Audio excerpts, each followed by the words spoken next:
Te necesito más que al aire, te necesito más que al sol. Yo necesito tu presencia, porque tú eres mi Señor. Te necesito, mi Señor. Como Moisés en el desierto, necesito de tu calor, necesito de aquella nube, necesito tu protección. Así, yo te necesito, mi Señor. Te necesito a cada instante, a cada paso que yo doy. Te necesito cuando dudo y tengo miedo, mi Señor. Te necesito, mi Señor. Como Moisés en el desierto, necesito de tu calor, necesito de aquella nube, necesito tu protección. Así, yo te necesito, mi Señor. Te necesito porque a veces me siento solo, mi Señor. Te necesito cuando siento vacío en mi corazón. Te necesito, mi Señor. Como Moisés en el desierto, necesito de tu calor, necesito de aquella nube, necesito tu protección. Así, yo te necesito, mi Señor.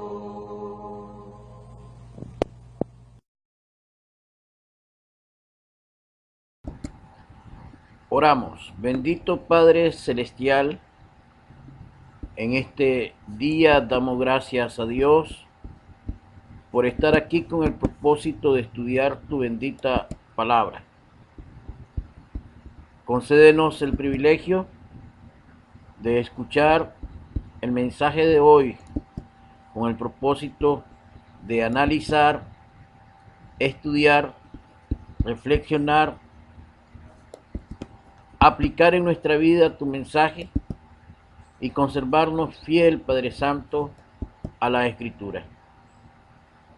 Bendice por favor a todos nuestros oyentes, desde el principio hasta el fin, Padre Santo. Que todo lo que oigamos podamos compartirlo con otros, pero antes de compartirlo, Padre Santo, podamos nosotros vivirlo en nuestra vida, para que así también el mensaje sea acompañado con el testimonio mismo de que ha sido de gran provecho espiritual. Padre amado, bendice a todos los que vamos a estar pendientes de esta lección. Bendice a nuestro hermano Rolando Rovira, a ese programa interesante, Razonemos con la Escritura. En Cristo damos gracias y le pedimos estas cosas. Amén y amén. Saludos, Joel Pérez. Abrazo, mi hermano. Si me puede ayudar con los enlaces, me gustaría, mi hermano. Y sobre todas las cosas, hermanos, pendiente de esta transmisión. Desde Managua, Nicaragua, fuerte el abrazo, hermano Joel. Bienvenido a esta transmisión. Sálvame de los malos, oh Señor, sálvame de los malos, oh. Salvo Dios y postrarles, como niña de tus ojos guárdame, bajo de tus alas, oh escóndeme, y sálvame de los malos, oh Señor, sálvame de los malos, oh Señor. De mis enemigos los que buscan mi vida. Son como leones, desean hacer presa de los hombres. Con tu mano sálvame, Jehová. Libra mi alma de los malos con tu espada. Sálvame de los malos, oh Señor. Sálvame de los malos. Salvo Dios y póstrales, como niña de tus ojos guárdame, bajo de tus alas oh escóndeme, y sálvame de los malos, oh Señor. Sálvame de los malos, oh Señor. Oye de mis labios justa oración, y de ti proceda mi vindicación. Oye, oh Jehová, mi Dios, atento a mi clamor. De los hombres mundanos, sálvame, Señor. Sálvame de los malos, oh Señor. Sálvame de los malos, oh Salvo Dios y póstrales, como niña de tus ojos guárdame, bajo de tus alas oh escóndeme, y sálvame de los malos, oh Señor. Sálvame de los malos, oh Señor. Y tu rostro veré.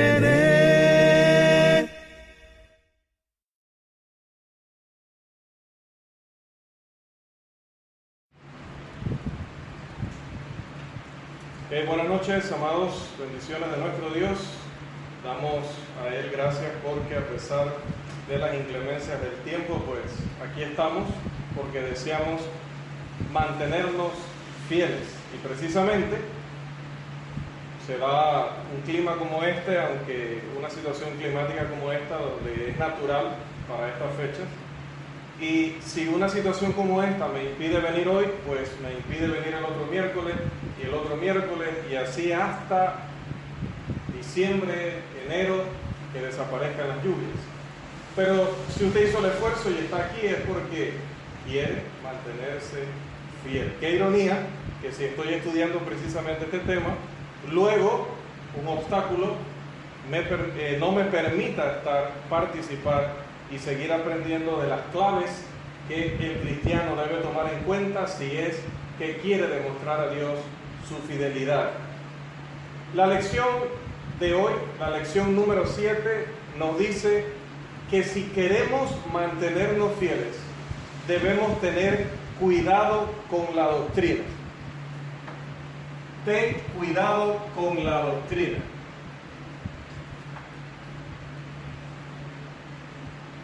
Ten cuidado con la doctrina allí para que lo tenga en sus notas.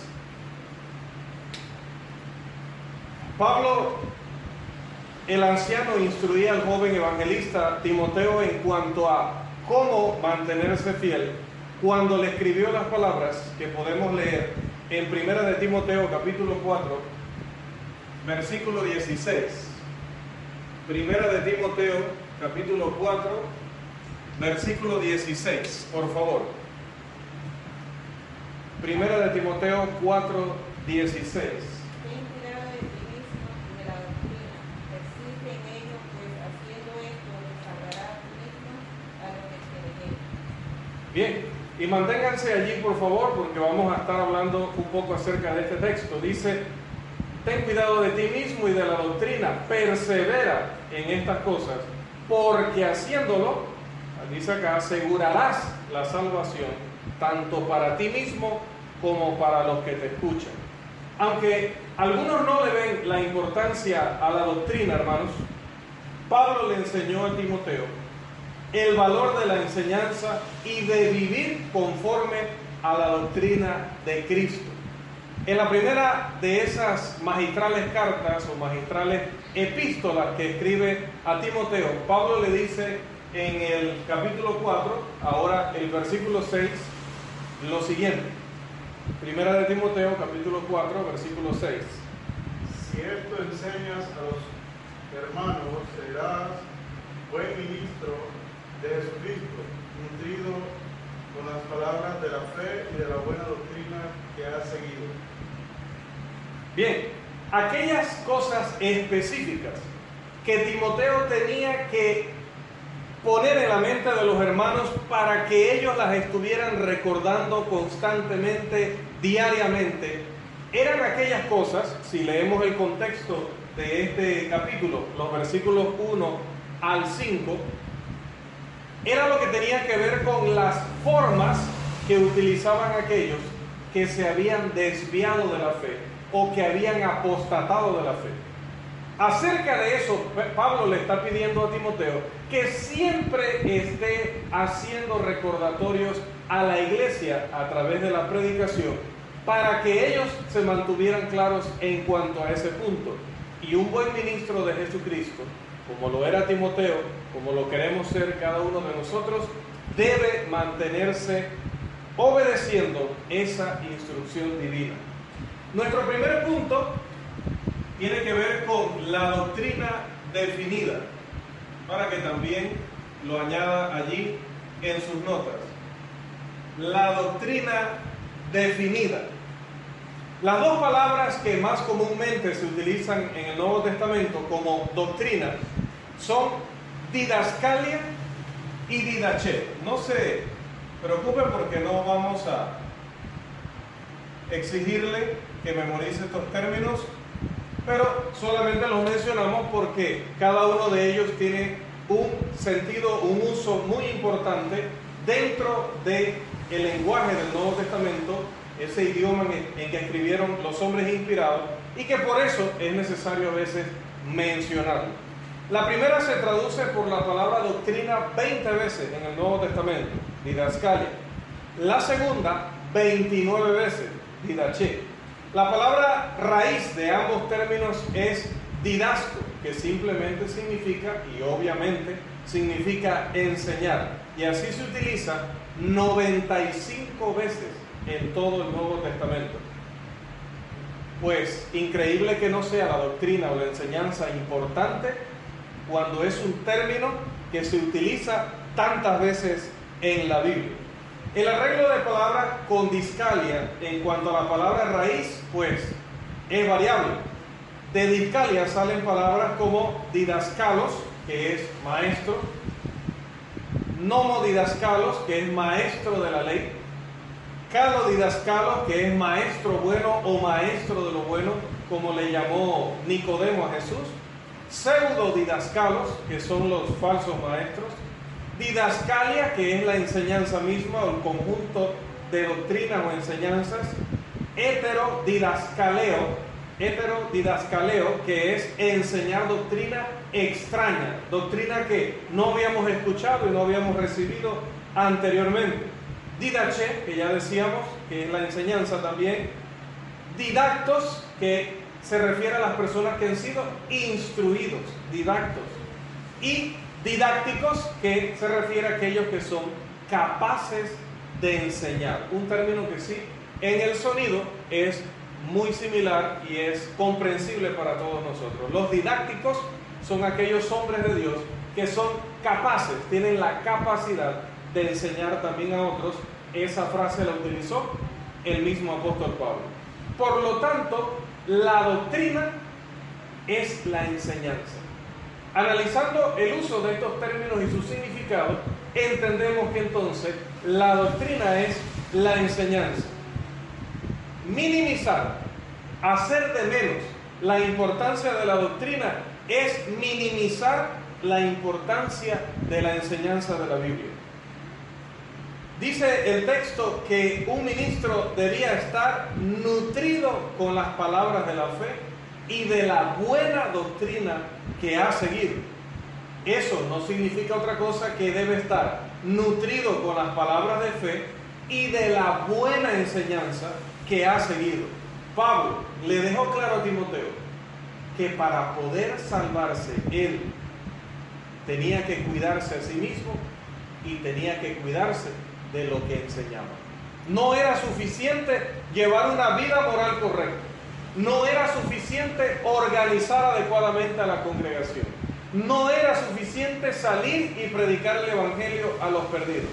Pablo le enseña inequívocamente a Timoteo que para poder salvarse y para que fuera posible la salvación de los que le oían, él debía tener sumo cuidado, suma preocupación por lo que enseñaba, por lo que le compartía a la congregación. Esto nos lleva a nuestro segundo punto. Si doctrina y enseñanza es lo mismo, también debemos decir que la doctrina es divina. La doctrina es divina. No sé si ha escuchado cuando los abogados hablan de la doctrina, en términos, por ejemplo, de criminología, o cuando están analizando una decisión del gobierno, ellos hablan de la doctrina legal. En el caso, por ejemplo, de el comportamiento de los Estados Unidos, lo estudiamos en las relaciones de Panamá y Estados Unidos, la forma de actuar de Estados Unidos hacia las demás naciones se llegó a llamar la doctrina Monroe, que tuvimos que estudiarla en el colegio, aprenderla y dominarla. Y en ese tiempo, ese término, la doctrina, pues no nos llamaba tanto la atención. Pero hoy día, cuando el término se ha convertido prácticamente en un término religioso o exclusivamente religioso, cuando escuchamos que se usa en otros ámbitos nos parece extraño. Pero doctrina es enseñanza en general. Pero la doctrina que a nosotros nos interesa, la doctrina que nos salva, la doctrina a la que le debemos dar valor e importancia, es la doctrina divina. La fuente de la doctrina a la que los fieles deben mantenerse adheridos, deben mantenerse guardándola, cuidándola, atendiéndola, es divina. La fuente de nuestra doctrina es divina. Juan escribió. Jesús entonces les respondió y dijo: mi enseñanza no es mía, sino del que me envió.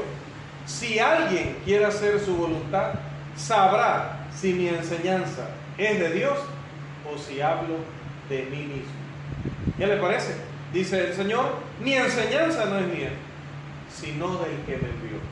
Y aquel que me escucha y analiza, y como los de Berea, como lo veíamos el domingo, se dedican a comprobar, a verificar si las cosas realmente son así, como las enseñaba este expositor, entonces, dice Jesús, pueden saber si hablo de mí mismo o mi enseñanza es de Dios.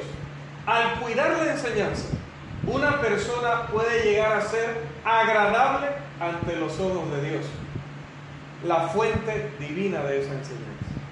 Cuando yo cuido la enseñanza, cuando yo procuro entregar solo aquello que me confió a mí, el Padre Celestial, entonces yo llego a ser agradable ante los ojos de Él. Solo así el Señor me acepta. Si vamos a la carta de Pedro, por favor, lo que Pedro tenía que decir acerca de este tema. Vamos a la primera carta de Pedro, por favor.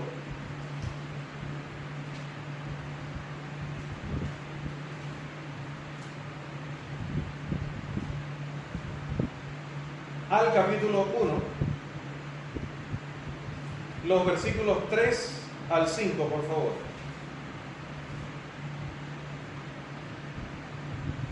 Primera carta de Pedro, capítulo 1, los versículos 3 al 5. Bendito el Dios y Padre de nuestro Señor Jesucristo, que según su grande misericordia nos hizo renacer para una esperanza viva por la resurrección de Jesucristo de los muertos, para una herencia incorruptible, incontaminada e inmarcesible, reservada en los cielos para vosotros, que sois guardados por el poder. ¿Ya? Bien, gracias.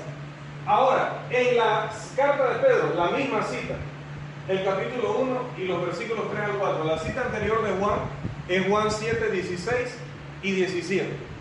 Ahora, vamos a la segunda carta para comparar lo que dijo en la primera. El Señor tiene para nosotros una herencia incorruptible. El Señor tiene para nosotros un gran premio, pero ¿quién lo va a recibir? Segunda de Pedro, capítulo 1, también los versículos 3 y 4, por favor.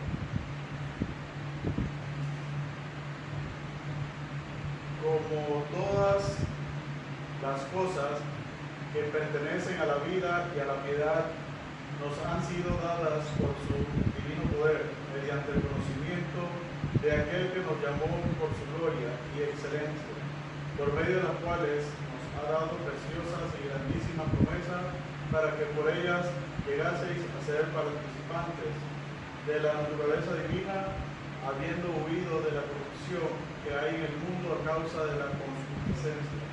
Todas las cosas que debemos saber acerca de la vida y de la piedad, que es esa vida consagrada que debemos llevar delante de los ojos de Dios, se hace posible cuando nosotros entendemos que esta expresión de Pedro, todo lo relacionado con la vida y la piedad, es toda la instrucción, toda la consejería que necesitamos, toda la orientación que el hombre de Dios requiere para hacer la voluntad del Señor, pues ya Dios nos la ha dado. Ya la tenemos. Y al tenerla, al guardarla, al protegerla, nosotros estamos cumpliendo con la voluntad del Señor. La fe es ese sistema de enseñanza o doctrina que permite al discípulo de Jesús ser aprobado y ser alguien aceptable ante Dios. Este sencillo punto de cuánto influye la doctrina en la relación que yo tengo con Dios, en la calidad de aceptación que yo tengo ante Dios, fue declarado muchos siglos antes de que se estableciera la primera iglesia allá en Pentecostés. Mucho antes de que viniera la iglesia del Nuevo Testamento, ya en el Antiguo se había declarado la relación de la palabra con esa vida de piedad, con esa vida de santidad, que es la única que nos puede calificar para ser aceptable ante Dios, para poder recibir la herencia incorruptible. Vamos por favor a verificarlo en el libro de los Salmos. Un momento, un texto que nosotros conocemos bastante bien. Vamos por favor a ver lo que David tiene que decir. Salmo 119, los versículos 9 al 11.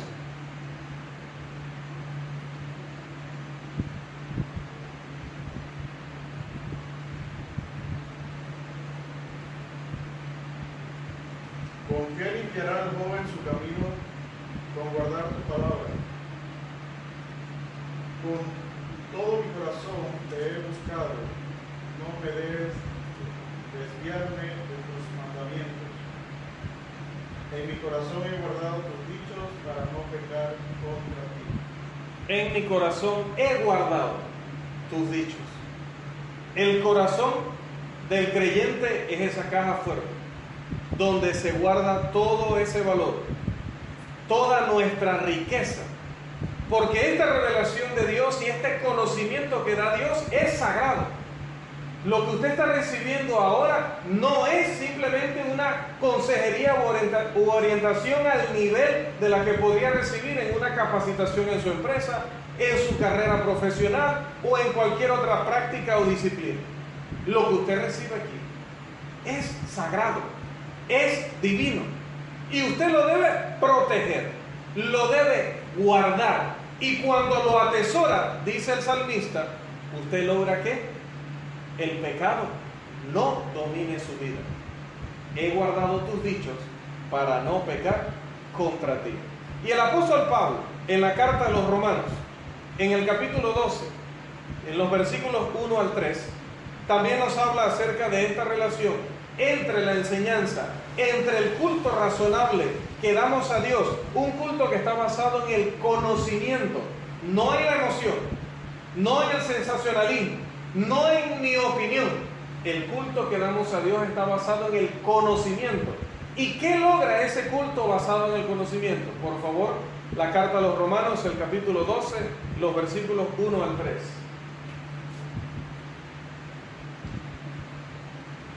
Así que, hermanos, os ruego por las misericordias de Dios que presentéis vuestros cuerpos en sacrificio vivo, santo, agradable a Dios, que es vuestro culto racional. No os conforméis a este siglo, sino transformaos por medio de la renovación de vuestro entendimiento, para que comprobéis cuál sea la buena voluntad de Dios, agradable y perfecta. Digo, pues, por la gracia que me es dada a cada cual que está entre vosotros, que no tenga más alto concepto de sí que el que debe tener, sino que piense de sí con cordura, conforme a la medida de fe que Dios repartió a cada uno. Pablo habla de una renovación de la mente. Note que todo va a empezar allí, en nuestro pensamiento, en nuestra mente. Debe haber una renovación. En esa renovación vamos a tener entonces la capacidad de verificar, dice el texto, cuál es la voluntad de Dios. Sabremos qué es lo bueno, sabremos qué es lo aceptable, sabremos qué es lo perfecto. Sin la Biblia, sin la doctrina de Dios, sin la enseñanza bíblica, estaríamos confundidos, perdidos, improvisando, inventando, pero la palabra, hermanos, nos alumbra el camino. La palabra nos dice qué es lo bueno, lo aceptable y lo perfecto delante de Dios. La fe, decía, pues es ese sistema o esa creencia, ese sistema de fe o creencia que permite al discípulo entonces saber cómo puede aprobar, vamos a decirlo de esta manera, su carrera académica, pero en el ámbito espiritual. ¿Cómo sé yo que voy en el camino correcto? ¿Cómo sé yo que estoy haciendo las cosas bien? ¿Cómo sé yo que he agradado a Dios hoy aún más que ayer? Y mañana aún lo podré agradar más que hoy. ¿Cómo lo puedo saber?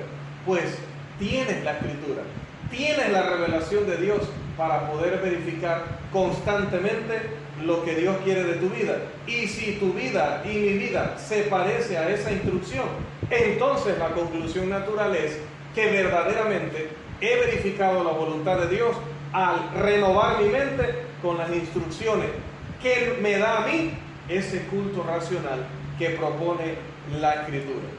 Esto nos lleva entonces a nuestro tercer punto. Decía, nosotros no estamos desorientados. Nosotros no tenemos que inventar, no tenemos que innovar, ni tenemos que agregar.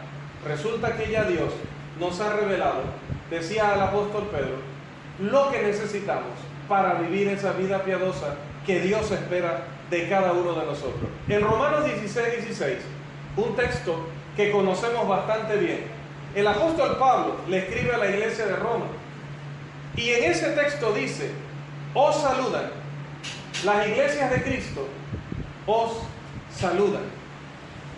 Él expresó una acción de gracias a Dios por la obediencia que los romanos habían tenido al Evangelio, el cual es la forma de doctrina que les había sido entregada. Por eso deseaba visitarlos, por eso quería compartir con ellos algún don espiritual, porque había oído de su fe. Había oído que en esa región pues ya se habían establecido muchas congregaciones, y ahora él quería visitarles para conocer en persona a aquellos de entre los cuales habían muchos que habían estado en Pentecostés, habían recibido la palabra, habían perseverado en la doctrina, habían regresado a Roma y habían predicado esa misma doctrina.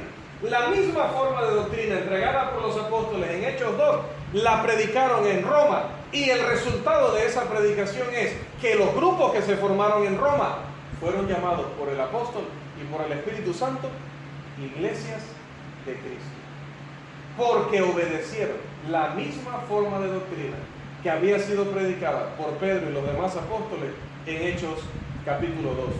La forma de doctrina que ellos habían obedecido había empezado por un proceso. Vamos por favor al capítulo 10 de la carta a los Romanos y vamos a ver cómo en ese capítulo el apóstol, el capítulo 10, el capítulo 2, el capítulo 6, cómo el apóstol en esos capítulos va a explicar cómo los romanos obedecieron la doctrina de Dios o la enseñanza bíblica para formar parte entonces de la iglesia de Dios universal y poder llamar a cada congregación iglesia de Cristo. Vamos a leer, por ejemplo, el capítulo 10, versículo 17. Capítulo 10, versículo 17. Voy a borrar aquí para seguir colocando las citas. ¿Es el de Romano? Sí, el proceso por el cual se entregó la doctrina a los romanos empezó oyendo. Dice Romanos 10, 17, lo conocemos muy bien. Así que la fe es por el oír y el oír por la palabra de Dios. Dice que el proceso empezó por oír, pero luego, ¿qué dice el 10, 14? Luego de oír, ¿qué sucedió?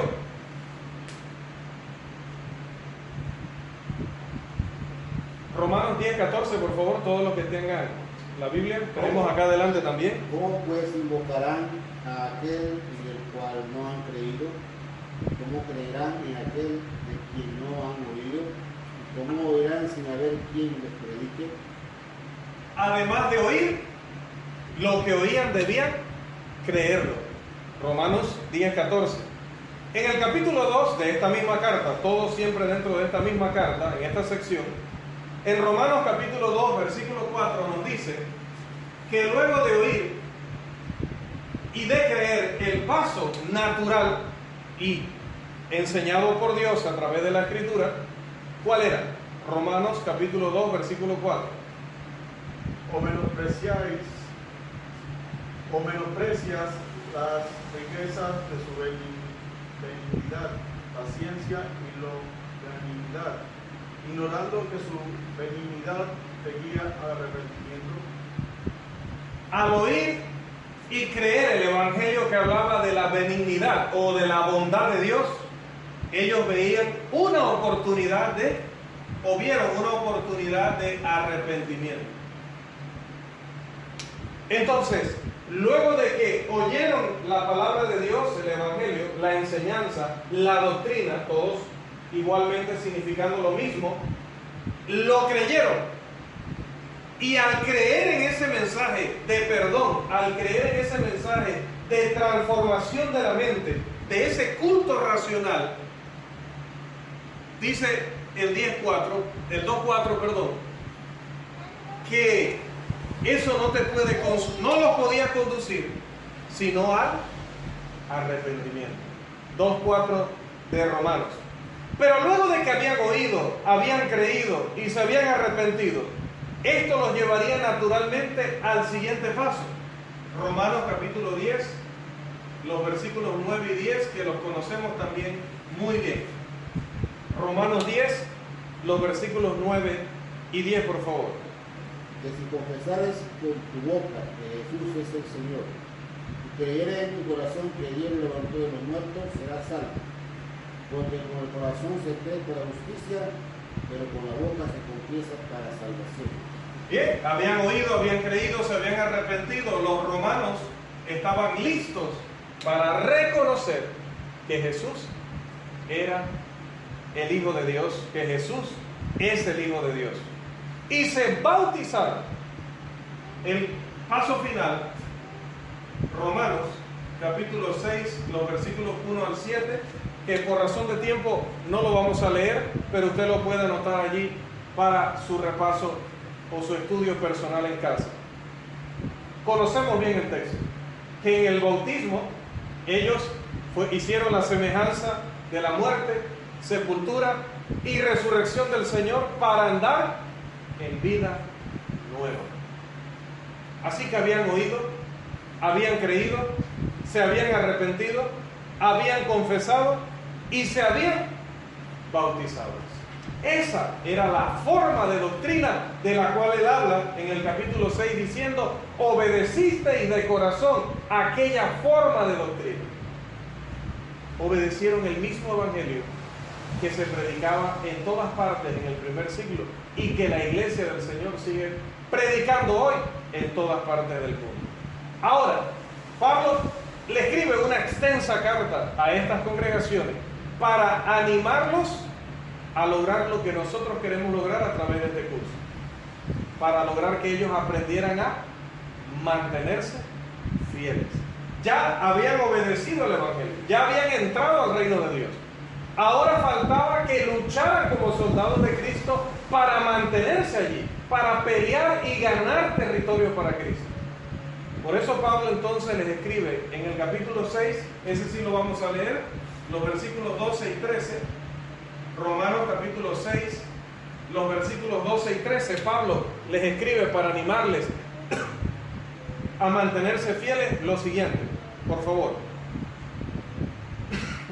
No reine pues el pecado en vuestro cuerpo mortal, de modo que lo obedezcáis en su concupiscencia. Ni tampoco presentéis vuestros miembros al pecado como instrumentos de iniquidad, sino presentaos vosotros mismos a Dios como vivos de entre los muertos, y vuestros miembros a Dios como instrumentos de justicia. Los dos aspectos. Preséntense a vosotros mismos como vivos de entre los muertos y como instrumentos, y sus miembros como instrumentos de la justicia. Estaban ahora ante Dios como quienes habían resucitado, pues porque habían obedecido el evangelio. Y lo segundo ahora era, ya te salvaste, ya fuiste salvo, pero ahora convierte tus miembros en instrumentos de justicia. Pero hermanos, hablando un poco acerca de instrumentos, sabemos que hay instrumentos de música, sabemos que hay instrumentos los instrumentos del cirujano, del médico en general.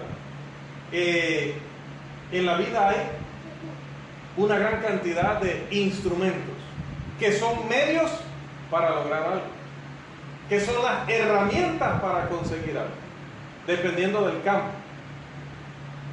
Para que nuestros miembros sean instrumentos de justicia, tienen que ser utilizados por un conocedor. A mí me pueden dar todas las herramientas de un cirujano y yo no podré hacer el trabajo que él hace.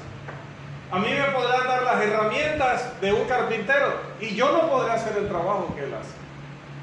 No es solamente tener las herramientas, sino saberlas utilizar. ¿Cómo podían los romanos ser instrumentos de la justicia de Dios si no se instruían en cómo ser utilizados por Dios? La fe o sistema de creencia o forma de doctrina que se había dado a los romanos es la misma forma de doctrina y la misma exhortación que es totalmente válida para nosotros. Judas dice en Judas 3, amados, por el gran empeño que tenía en escribiros acerca de nuestra común salvación, he sentido la necesidad de escribiros exhortándoos a contender ardientemente por la fe que una vez para siempre fue entregada a los santos. La fe fue entregada una vez y para siempre a los santos. Yo leo la carta a los romanos y alguien me podría decir, pues ahí lo dice Rolando, dice Romanos. Ahí no dice Irving, ahí dice Timoteo. Ahí no dice Melba, ahí dice Tesalonicenses. Eso no es para usted, podría decir alguien hoy. Hay quienes lo dicen hoy, que estas son cartas obsoletas, anticuadas, dirigidas a ciertas personas en cierta época de la historia, pero ya, nos quedan como un testimonio, pero ya, hoy hay que aprender cosas nuevas e innovar e inventar. Pero resulta que los mismos escritores bíblicos nos hablan de la vigencia permanente de la doctrina de Dios. Esa fe fue entregada una vez y para siempre. Yo no tengo que esperar hoy nuevas revelaciones. Yo no tengo que esperar que hoy alguien me enseñe algo contrario a la Biblia y creerle yo que yo debo obedecerle a él en lugar de a lo que dice el texto bíblico. La doctrina bíblica ya ha sido entregada. Número 4. Esta doctrina no solamente fue entregada, sino que esta doctrina es definitiva. La doctrina que nos ha sido entregada es definitiva. La definición de definitivo es autoritativo y evidentemente exhaustivo. Le defino ahora exhaustivo. ¿O me ayuda? Exhaustivo. ¿Qué es algo exhaustivo? Dice, y me dio instrucciones exhaustivas.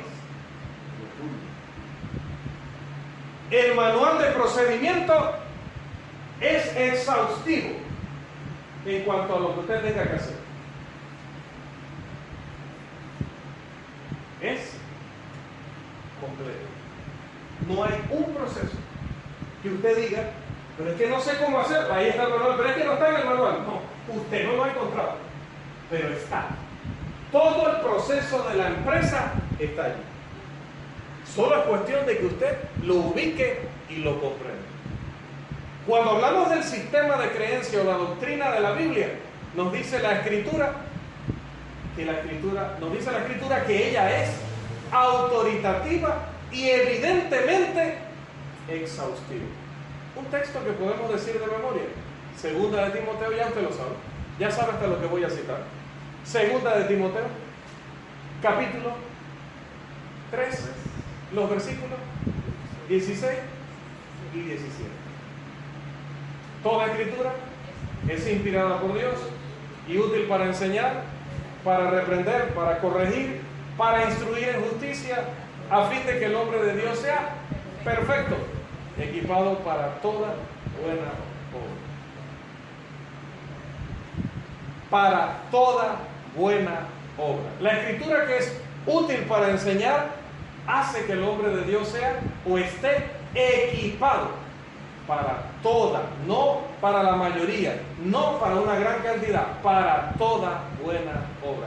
¿Han notado que hablamos de satanismo, demonología, hablamos de cómo Dios abre el corazón, hablamos de la fidelidad, hablamos del Evangelio llegando a Tesalónica y Berea, hablamos del Espíritu Santo, hablamos de tantos temas acá y siempre citamos 2 de Timoteo 3, 16 y 17. ¿Han notado? Siempre tenemos que caer ahí, porque Dios nos recuerda constantemente: no necesitas nada más. La Escritura lo tiene todo. La doctrina de la Biblia, la doctrina de Cristo es definitiva.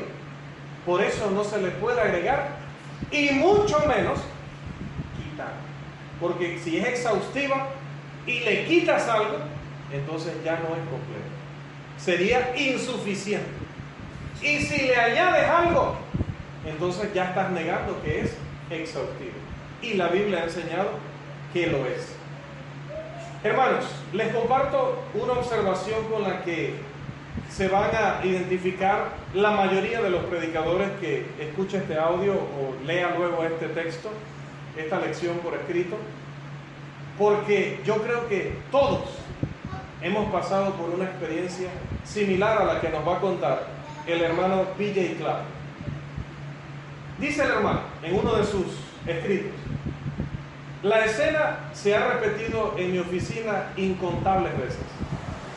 Un miembro de la iglesia se sienta al otro lado del escritorio frente a mí, llorando y angustiado por su permanente lucha para abstenerse del mal y mantenerse fiel al Señor.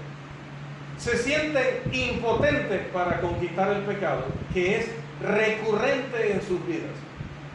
Con expresiones de dolor, estos luchadores frecuentemente me miran y me dicen: yo no quiero pecar, pero parece que siempre caigo en la tentación. No puedo encontrar la fortaleza para decir no a los placeres del pecado. Hermano, ¿cómo puedo derrotar el pecado en mi vida? Sigue diciendo el hermano. En este punto les inquiero. ¿Cuán frecuentemente lee usted su Biblia y ora a Dios? De vez en cuando, avergonzados, me miran y lentamente me responden: bueno, la verdad es que no leo mucho la Biblia y oro muy poco, solo cuando voy a los servicios de adoración y de estudio bíblico. Cuando me dan esa respuesta, dice el hermano, siempre me dirijo al hermano o a la hermana, o siempre dirijo al hermano o a la hermana a la discusión de Pablo de la armadura cristiana que está registrada en Efesios capítulo 6, los versículos 10 al 18. Después de leer el texto, amorosamente les explico que es absolutamente imposible luchar contra los dardos del maligno sin un estudio y meditación diarios de las Sagradas Escrituras y perseverar en la oración. ¿Qué soldado iría a la guerra sin sus pertrechos y su arma? No obstante, día tras día, los hijos de Dios salen a batallar con el diablo sin la armadura y el equipo adecuado. Y se sorprenden si regresan derrotados. El maligno nos rodea buscando a quién devorar. Primera de Pedro, capítulo 5, versículo 8. Y el estudio y la meditación diaria es absolutamente esencial para resistirle exitosamente. El conocimiento de la palabra de Dios es indispensable para rechazar las tentaciones del diablo. Y cita el hermano, cerramos su cita, Mateo capítulo 4, los versículos 1 al 11. Y es que somos increíbles, porque cuando Satanás tentó a Jesús, Jesús respondió con la palabra. Y cuando le volvió a tentar, le volvió a responder con la palabra. Cuando Satanás nos tienta a nosotros, tratamos de ser fuertes a nuestra manera, de resolver el tema de la tentación o de ese desliz de carácter, de palabra, de pensamiento, de una manera que a nosotros se nos ocurre que es la mejor, pero terminamos cediendo. Siempre los jovencitos en los noviazgos vamos a besarnos, pero de tal manera para que no nos provoque la tentación. Y ya luego en el camino, bueno, vamos a besarnos de otra manera, pero no nos vamos a manosear. Y después en el camino, bueno, nos vamos a acariciar, pero ciertas partes, no todas, para no caer en la tentación. Y luego en el camino, bueno, no vamos a fornicar, pero para aliviar un poquito la tensión, pues vamos a tocarnos un poquito, solo para aliviar la tensión. Y ya al final, pues ustedes saben qué termina esa historia. Ahora vamos a estar embarazados unos 9 meses nada más para tener un hijo, pero no es porque vamos a pecar. Siempre buscamos nuestra manera, nuestras técnicas. Nos creemos muy sabios y muy vivos. Y Satanás termina devorándonos. Ni Jesús trató de usar técnicas o metodologías humanas para enfrentar al diablo. Simplemente él estaba convencido de la enseñanza bíblica y cuando la citaba con esa convicción. No podemos resistir el pecado, no podemos ganar esta batalla, no podemos ser instrumentos de justicia si no perseveramos en esa doctrina que es definitiva y exhaustiva. Cualquier necesidad que tengamos. Me escribía un hermano anoche y me decía: tengo problemas. Tengo una hermana en la congregación que está tan abrumada por los problemas que ha considerado la opción del suicidio. Y no sé qué decirle, o sea, no todo el tiempo hay una persona que se quiere suicidar al lado suyo, o por lo menos que nos demos cuenta antes que lo haga. ¿Cómo le hablamos? ¿Cómo le llegamos? ¿Cómo le aconsejamos? ¿O simplemente la envío a un médico psiquiatra? ¿Qué hago? Le decía al hermano, pues, hermano, yo no soy psiquiatra, no conozco a la hermana, no conozco sus problemas, no estoy capacitado para decirte qué hacer, porque no estoy allí. Pero lo que tengo te doy, dijo Pedro. Aquí va, enseñanza acerca del tema. Lo que la Biblia te aconseja a ti para que le puedas ayudar a ella. Y lo que la puede animar en medio de su lucha a decir, vale la pena vivir, vale la pena soportar, vale la pena llegar hasta el final. Eso no se lo va a decir otra cosa que la doctrina del Señor. Y el psiquiatra le va a mandar medicamentos, le va a mandar cierta terapia, pero solo es la Escritura. Romanos 12, 1 al 3, dice la que renueva nuestra mente. Y el tiempo, como siempre, se pone en nuestra contra para que no podamos tratar todos los puntos, pero no hay problema, porque si es la voluntad del Señor, estaremos nuevamente acá el miércoles, independientemente de la condición climática y de los obstáculos. Rogamos a Dios que nos dé las facilidades para estar nuevamente aquí. Decía al principio de la lección, pues qué ironía, que en un estudio que habla de cómo mantenerse fieles, el Señor permite una condición climática como la actual, y algunos de nosotros decimos, pues ya tengo la respuesta de por qué no puedo ir. ¿Quién va a ir así? Pero resulta que si nos tomáramos un selfie, pues aquí salimos varios que con la misma condición climática, con la misma piel humana que los demás, aquí estamos, porque queremos mantenernos fieles. ¿Quiere mantenerse fiel? Tenga cuidado de la doctrina. Que el Señor le bendiga.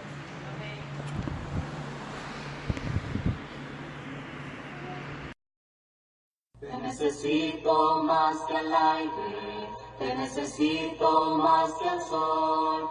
Yo necesito tu presencia, porque tú eres mi Señor. Te necesito, mi Señor. Como Moisés en el desierto, necesito de tu calor, necesito de aquella nube, necesito tu protección. Así, yo te necesito,